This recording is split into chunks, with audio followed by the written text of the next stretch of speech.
Welcome to Bedford Guide followers. We are here with your weekly meeting with New Bedford Mayor John Mitchell to talk about all things New Bedford and what's going on in the area. So welcome, Mayor Mitchell. Thanks, Mike. It's great to be in the new studio. This looks great. I like the couches. Kick back here. It's just a great setting. Yeah, we're trying to grow into something and do our weekly shows. If you've been tuning in, we've done a lot of shows lately. We took a pause. I had to do go away for a couple weeks to do some personal stuff, but we're going to bring back a bunch of shows, and the one we've always wanted to have is keep people in tune to the city, bring on Mayor Mitchell. Yeah. So this is one of the important ones that we definitely started to bring back. So first topic, probably one of the more important topics, education. So school year is just ending. You just did a presentation with the 10 top New Bedford High School graduates. I did. So this is Pia Durkin's farewell. So we have Superintendent Thomas coming in. Can you give an update on the transition? Yeah, so I mean, and by the way, we did the mayor's top 10 announcement, and just so for those of you who aren't aware of it, we celebrate every year the top 10 academically ranked students in the graduating class at New Bedford High School, and we had another great crop of students who are going to good schools and have achieved a lot, not just in the classroom but also on the stage and in the band room and on the athletic fields. Great group of kids. So yeah, we're in the middle of transition. We've been in the transition behind the scenes for a while. Thomas Anderson is the current superintendent in Randolph, up near Boston, and so he's having to wind things down there. But he's also spending a lot of time here doing lots of interviews. He's interviewing for the deputy superintendent position, which is the number 2 position in the school department. And he's talking to a lot of folks. We're introducing him to people just so he starts to get a feel for things. And he's allowing Superintendent Durkin to wrap up and to do her thing. And then over the course of the summer, it'll be his boat to steer. That's as effective formally July 1. That's when he comes on. Officially as the superintendent, that's when he comes on the payroll, but the reality is he's been working along very hard, and I've been in touch with him, all along the way, just providing whatever assistance he needs. And what's the term of his contract? Is it like 3 years? 3 year. 3 year. That's the standard contract. Yeah, that's the standard starting contract for most superintendents. It's not uncommon for superintendents to get longer contracts after they've proven themselves. But yeah, his is 3 years, and the clock starts on July 1. What do you think the biggest change will be from him from Pia Durkin as far as policy and stuff? Yeah, I think what he would tell you is, and you should have him on. We'll get him on your show soon enough. But his approach is really sort of a deliberate one. Like, there's a lot of stuff in motion, a lot of things being built. He wants to continue to build. And I think that's exactly right. There's no need to come in and just blow it all up. There's been a lot of foundation that has been laid. And so what he's trying to do is just, don't do anything to disrupt it or to derail it.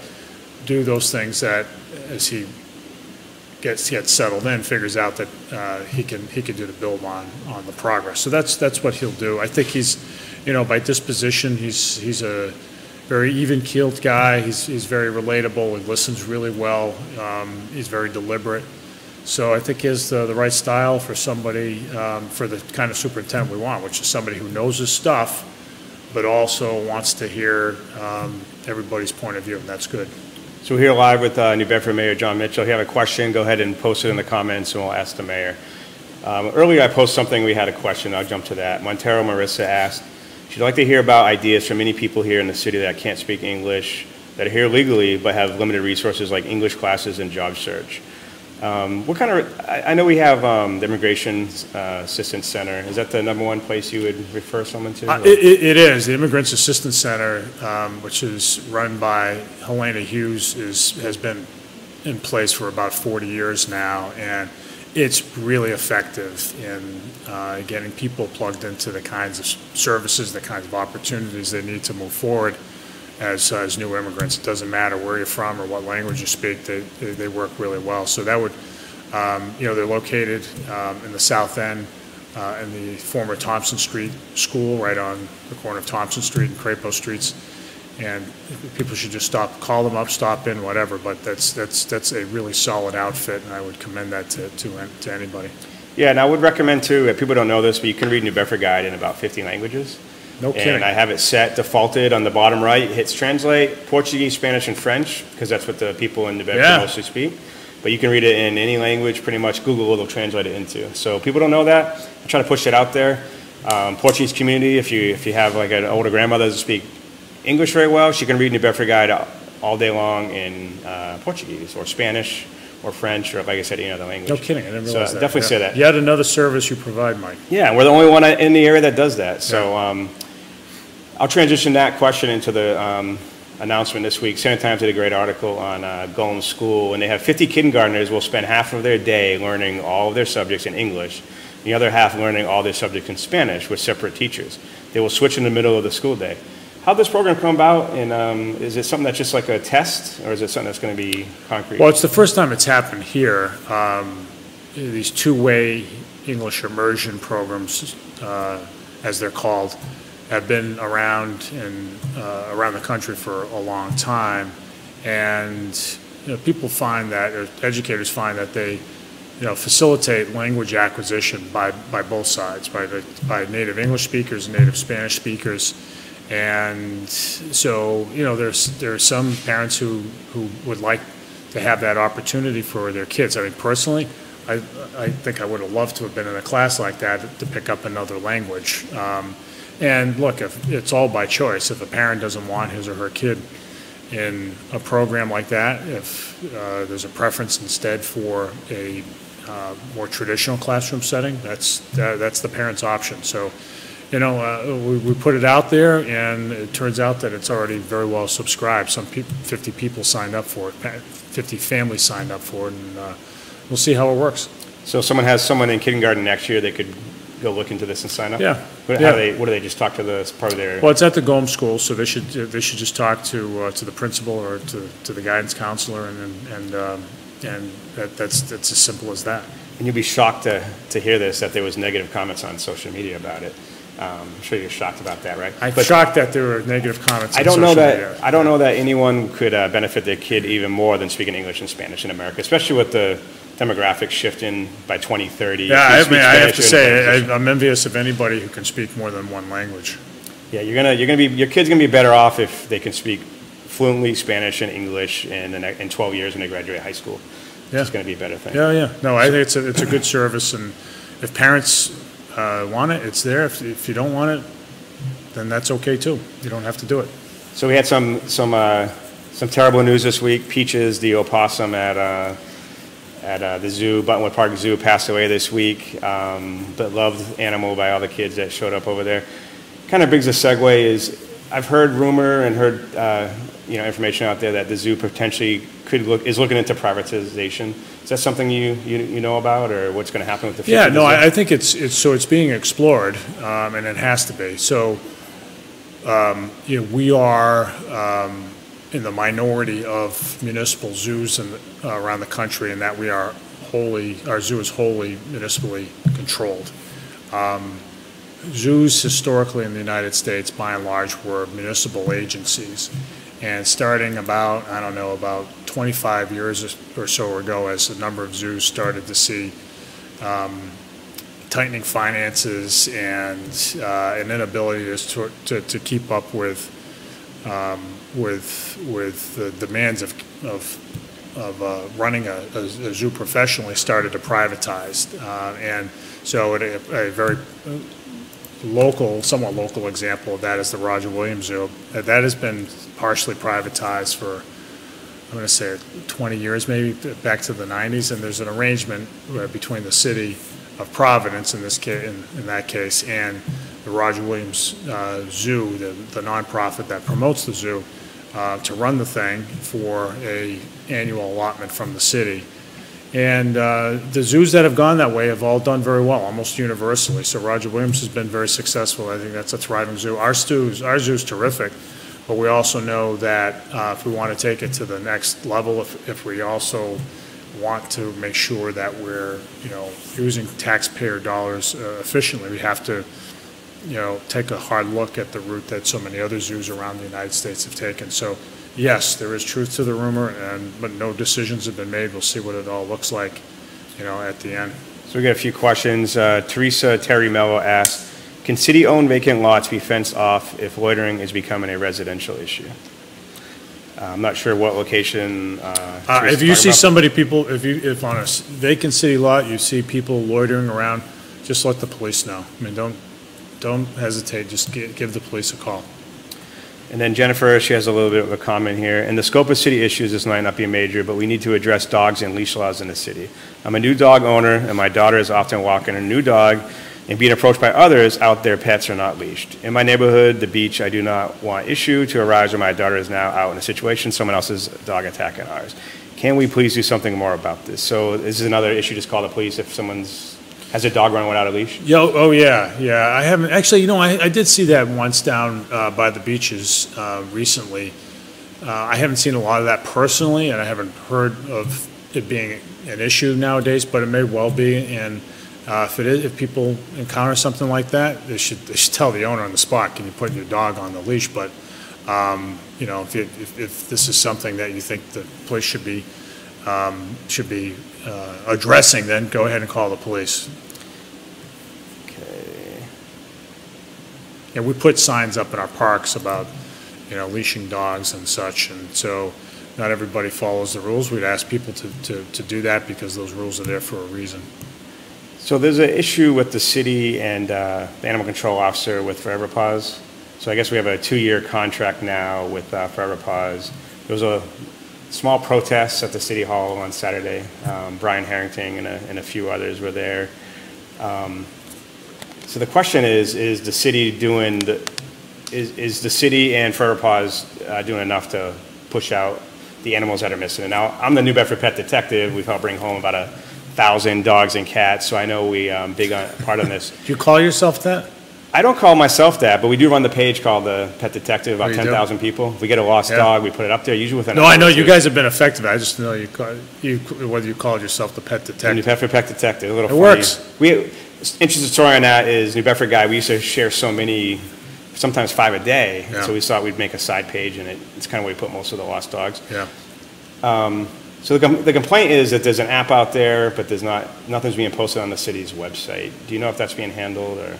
I don't know. I mean, I heard that there were some people who had a small protest in front of City Hall on Saturday. So, I mean, I can't tell you the details as I sit here right now, but, I know there's some issue going on there. And, if there's information to be pushed out on the city website, we should be doing it so we can follow up on that. Okay. So a week doesn't go by until that we don't get a comment on potholes. So I thought, let's talk about the long-term plan. What's the long-term strategy since you become mayor and the planning from now and moving forward to get the roads like County Street and other streets pretty much, without some of these craters that somehow pop up pretty often? Well, I mean, the County Street issue was dealt with, if you recall, a few months ago. Yep. But look, I mean, here's my take on the streets. They're better than a lot of that in a lot of other cities in the Northeast, but they're not good enough. They are, and we have a lot of streets that are in tough shape, I think. And so, but I think everybody understands that they didn't become that way overnight. There have been years and years, if not decades, of neglect and an inadequate investment into our roadways, which have to be kept up all the time. And an unwillingness to take on the utilities and make sure that they actually repave streets properly after they've dug into them. Because when they dig into the streets, it's almost like opening up skin. You leave a scar, and then the water gets into the patch, and then potholes form, and you have these ruddy streets. So, our approach has been, which we started about 1.5 years ago.